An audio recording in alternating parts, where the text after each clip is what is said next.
Okay, all right, folks.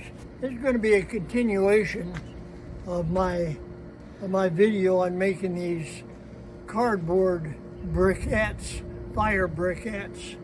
And here's, as you can see, here's the one I made last week. Now this mixture that's over here in this trough is exactly the same as it was last week. I just let it soak. Excuse me. Last week, it didn't have a chance to soak but about just a couple hours. Now this is really light. Even though it's a briquette, it's pretty light. It's pretty dried out, but I think there's a lot of air in this cardboard, and I'll show you what I'm going to do about that. Put that back like that. You know, I went back on YouTube and looked at some of the ways they make it, and nearly everybody uses a mixer to kind of get this.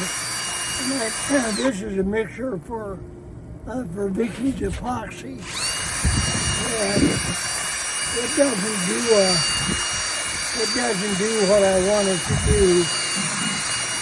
What I want to do is I want to get I'll get a bigger mixer that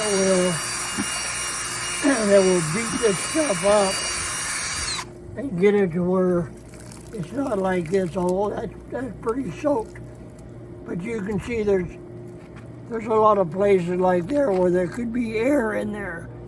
And what I need to do is I need to get this stuff to where it looks like, just looks like a mush. Right. And this mixer is made for mixing.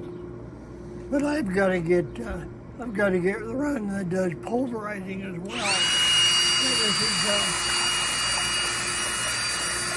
This shows you, if I work long enough, I can probably get this pulverized, because it's been soaking in here for about a week.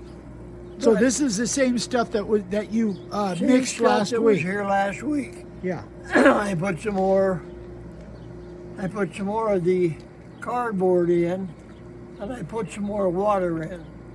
Now what I want to do, in order to be sure you know what I'm doing, is on my next video, after I learn how to get this really pulverized, and I'm not sure exactly what that's going to be, but I will do it. And then I will give you a formula as to how much cardboard and how much water makes the right formula. And I haven't done that, so I can't give it to you now. But as a continuation of this project, by the time I'm done, you'll know as much about it as I do. And whether it takes 1 barrel of corrugated and 10 gallons of water, I don't know for sure. And also, in order to make this, I have a shredder that shreds cardboard. It's actually a paper shredder, but it'll shred 22 sheets at a time. It'll also shred credit cards and DVDs, but I don't have any of those, and they wouldn't make good bricks anyway. But the shredder, I'll show you what it is, give you the model number on it, tell you where you can buy it, and I'll give you a formula for mixing a certain amount of water with a certain amount of shredding out of the shredder, so that by the time we're done showing you how to make bricks, you'll know how to make them. You don't have to make them in a big tub. You can get these brick makers. You can get these as a single. So if you wanted to use, for instance, a food processor, a big food processor, mix this stuff up and just use a single on here, you can make your bricks one at a time. I just decided I wanted to make them 4 at a time, so I did.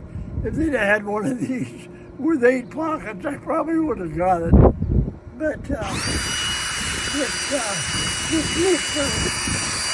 doesn't do what I needed to do. So what I need to do is I'll go down to Lowe's or someplace. I'll get a shredder. I'll get something that really chops that stuff up. And So these are the bricks that you formed last week. These are the two that are last week. They're still exactly where I left them. The only thing is I did take them in out of the rain. Yeah, because we've had rain for the last We had a couple little days. bit of rain. But I can still feel, because I left them in here, I can still feel a little moisture in there. But these two are pretty dry, though. Yeah, now these, since they set out for a couple of days before the rain came, and they were out of this, I took them out of that. These are real light. These are still, oh, this weighs about twice as much as this. So this still has moisture in it. Gotcha. And this one has moisture in it. Because they were sitting in that mold. They were still sitting in that form. Now these two, yeah, you can see the difference between those two. you can see the these difference. are much lighter than these over here. These two I took out and I left them set out here for a couple of days.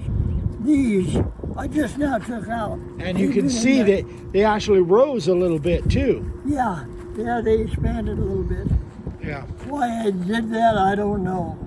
As they dry, But maybe. on my next video, I'm going to have things set up where I can show you the shredder and I can show you the formula that I think I should use.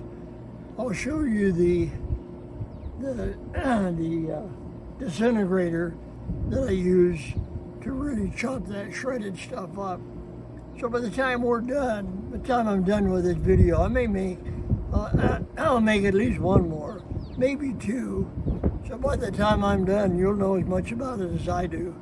If you want to make briquettes for the winter time for using in your fireplace or your stove, that's what we're going to do with them.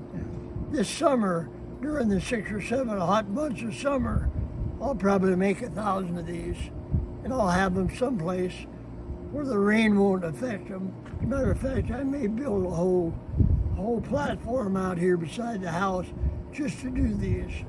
But by the time the summer's over, I figure I'll have 500 or so of them. So, and that way, all this stuff is not going into the landfill. That's one of the main reasons I'm doing it, so we don't have to keep putting cardboard into the landfill.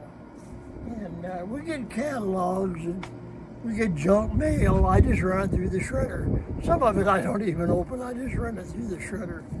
So, but that's a video for today, just to let you know this is an ongoing project.